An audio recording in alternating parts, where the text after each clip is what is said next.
है भी कश्मीर बुंदेलखंड में, जहाँ पर शिमला के जैसे शांत शाम बन जाती है, क्योंकि ये जगह संजोए है कण कण में इतिहास, जो कला व साहित्य का पैगाम बन जाती है। धर्म और संस्कृति के बसे हैं प्राण यहाँ, जहाँ फागुन में काशी और चैत्र में अवध, तो कार्तिक में यही ब्रजभूमि बन जाती है। नमस्कार, बहुत बहुत स्वागत है महोबा न्यूज बुंदेलखंड के विशेष शो विरासत पर। मैं आपके साथ हिमांशु चंद्र। इसमें किसी भी तरह का संदेह नहीं कि हमें अपनी प्रकृति और अपने पूर्वजों की तरफ से बहुत सारी विरासतें और प्राकृतिक सौंदर्यता मिली है, लेकिन ये हमारा ही दोष है कि हम उन प्राकृतिक सौंदर्यता को और विरासतों को ढंग से संजो नहीं पाए हैं। इसलिए आज हम आपको इस जगह से अलौकिक सौंदर्यता की से रूबरू कराएंगे, जिसको देख करके उत्तर प्रदेश के पहले वजीर आला गोविंद वल्लभ पंत जी के मुंह से निकला वह इस जगह की सुंदरता तो हूबहू जम्मू कश्मीर की तर्ज पर है। जी हाँ, आज हम बात कर रहे हैं बुंदेलखंड के कश्मीर के नाम से विख्यात और सप्त सरोवर नगरी कही जाने वाली चरखारी की प्राकृतिक सौंदर्यता के बारे में। यही नहीं, चरखारी को बुंदेलखंड के बाहर मिनी वृंदावन भी कहा जाता है, क्योंकि इसी चरखारी में 108 मंदिर भगवान श्री कृष्ण को समर्पित हैं।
इस चरखारी की सुंदरता का अंदेशा तो इसी से लगाया जा सकता है, जब आज़ादी के बाद रियासतों का विलीनीकरण चल रहा था तो ये चरखारी मध्य प्रदेश में जा रही थी, लेकिन उत्तर प्रदेश के पहले वजीर आला गोविंद वल्लभ पंत जी ने बड़ी ही पैरवी करके इस चरखारी को मध्य प्रदेश में जाने से बचा लिया था। ये तो हमने आपको बताया कि आखिर चरखारी को बुंदेलखंड का कश्मीर और साथ ही मिनी वृंदावन क्यों कहा जाता है। अब हम आपको ये भी बताएंगे कि आखिर चरखारी का इतिहास क्या है और चरखारी का जो प्रथम उल्लेख है वो किस समय मिलता है। ऐसा बताया जाता है कि चरखारी का प्रथम उल्लेख चंदेल नरेशों के ताम्रपत्र में मिलता है, और ये भी बताया जाता है कि हमीर वर्मन, देव वर्मन और वीर वर्मन के लेखों में इसका नाम वेदसाइथा था, जिसके बाद राजा परमाल के पुत्र रंजीत ने चरखारी को यानी वेदसाइथा को अपनी राजधानी बना करके चक्रधारी मंदिर की स्थापना करी, और बाद में इसी चक्रधारी मंदिर के नाम पर राजा मलखान सिंह के समय इसका नाम चक्रधारी पड़ा।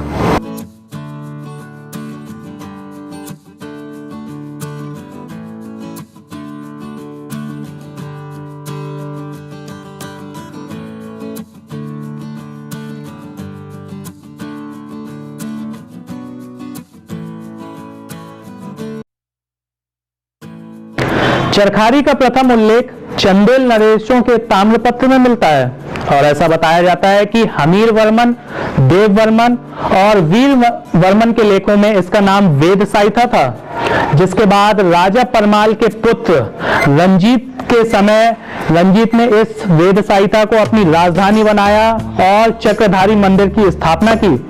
बाद में इसी चक्रधारी मंदिर के नाम पर महाराजा मलखान सिंह के समय इस वेदसाइथा का नाम चरखारी पड़ा। चंदेलों के गुजर जाने के बाद सैकड़ों वर्ष बाद महाराजा छत्रसाल बुंदेला के पुत्र जगत राज के समय में इस चरखारी का भाग्योदय हुआ, और इस चरखारी का भाग्योदय उस दिन हुआ जब जगत राज एक दिन मुंडिया पर्वत पर आखेट करते समय उनकी मुलाकात हुई लोधी दादा और चूनू वादे नामक 2 सन्यासियों से। और आपको बता दें ये दोनों सन्यासी सिद्ध पुरुष थे जो लगभग 1000 वर्ष से मुंडिया पर्वत पर तपस्या कर रहे थे, क्योंकि ये मुंडिया पर्वत बताते हैं ऋषि मांडव्य की तपोस्थली थी। जब जगतराज मुंडिया पर्वत पहुंचे तो उन्हें एक बीजक मिला जिसमें लिखा था उखरी तुखरी कुड़वारो वरा दिल्ली की दौड़ मारे बुढ़ो सो पावो 9,72 करोड़ का घड़ा। और इस बीजक का भावार्थ उन दोनों सन्यासियों ने जगतराज को समझाया और जगतराज ने फिर जब खुदाई करवाई मुंडिया पर्वत पर तो उन्हें 9,72 करोड़ स्वर्ण मुद्राएं मिली, जिसको देखते ही जगतराज बड़े ही प्रफुल्लित हो उठे और उन्होंने ये समाचार अपने पिता महाराजा छत्रसाल बुंदेला को भेजा। महाराजा छत्रसाल बुंदेला यह समाचार सुनते ही बड़े कुपित हुए, क्योंकि उनका मानना था कि क्षत्रिय अपने बाहुबल के और अपने शौर्य के दम पर ही यश कीर्ति और धन संपदा प्राप्त करता है। जिसके बाद जगतराज ने अपने पिता के आदेशानुसार उन स्वर्ण मुद्राओं से 20,000 कन्याओं का विवाह कराया, साथ में चंदेल कालीन मंदिरों का जीर्णोद्धार कराया।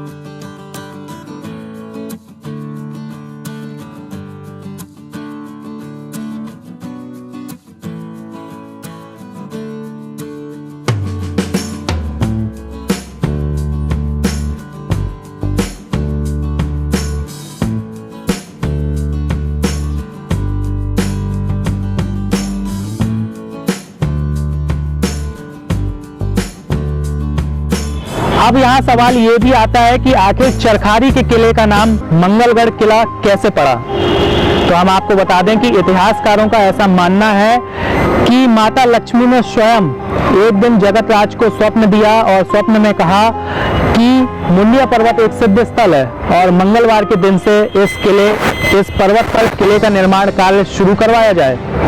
लेकिन हिंदू मान्यता में ऐसा माना जाता है कि मंगलवार के दिन निर्माण कार्य शुरू कराना अपशगुन है, लेकिन जगतराज ने माता लक्ष्मी के स्वप्न को सर्वोपरि माना और मंगलवार के दिन से ही किले का निर्माण कार्य शुरू करवाया मुंडिया पर्वत पर, जिसके बाद से इस किले का नाम मंगलगढ़ किला रखा गया। मुंडिया पर्वत पर जो मंगलगढ़ किला मौजूद है, इस किले में मुख्यतः 3 दरवाजे हैं। प्रथम दरवाजे का नाम है ड्योढ़ी दरवाजा, जो राजा रानी के लिए रिजर्व था, आरक्षित था, और दूसरा दरवाजे का नाम था सूपा द्वार। इस द्वार के जरिए ही हथियारों की सप्लाई कराई जाती थी। और तीसरे द्वार का नाम था हाथी चिटगाड़ फाटक। वर्षों से मंगलगढ़ किला मिलिट्री के अधीन है, जिसकी वजह से हम आपको इस किले के अंदर मौजूद दृश्य को दिखाने में असमर्थ हैं। लेकिन आपको हम ये बता दें कि यहाँ के लोगों का मानना है कि उस मंगलगढ़ किले में 7 तालाब मौजूद हैं जो आपस में इंटरकनेक्टेड हैं। साथ ही यहाँ पर सबसे बड़े हैरानी की बात तो ये आती है कि जो मंगलगढ़ किला है वो भूतल से लगभग 300 फीट की ऊंचाई पर है और 300 फीट की ऊंचाई होने के बावजूद ये 7 तालाब कभी भी सूखते नहीं हैं। साथ ही इस किले में काली साहे नामक की एक तोप भी मौजूद है, जिसकी मारक क्षमता 15 किलोमीटर है। और ऐसा बताया जाता है कि ये जो तोप थी ये दिन में 3 बार दागी जाती थी। प्रथम सुबह 4 बजे जब लोगों को जगाना होता था, दूसरी दोपहर में 12 बजे जब लोगों को विश्राम के लिए एक इंडिकेशन दिया जाता था, तीसरी बार तोप दागी जाती थी रात में लोगों के सोने के लिए, और जब तीसरी बार तोप दाग दी जाती थी तो इसके बाद नगर के द्वार बंद कर दिए जाते थे और लोगों का आवागमन बंद हो जाता था।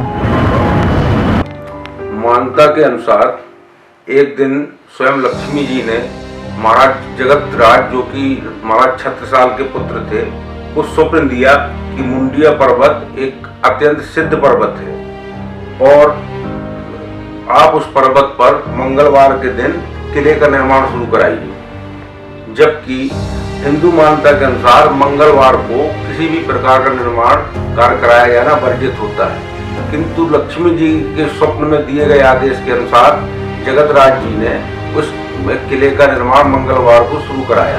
इस वजह से उस किले का नाम मंगलगढ़ पड़ा।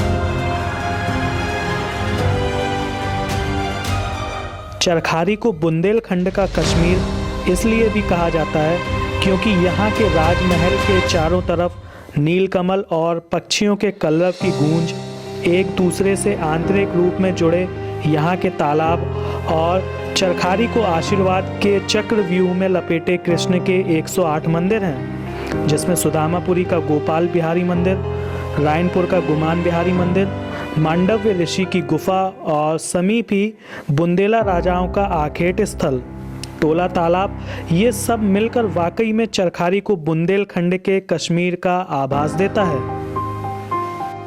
बताया जाता है जो धन जगतराज को मिला था वो चंदेलों का हुआ करता था, क्योंकि जब राजा परमाल को पृथ्वीराज चौहान से पराजय मिली थी तब राजा परमाल ने इसी चरखारी के मुंडिया पर्वत पर अपना धन छुपाकर कालिंजर के लिए गमन कर गए थे।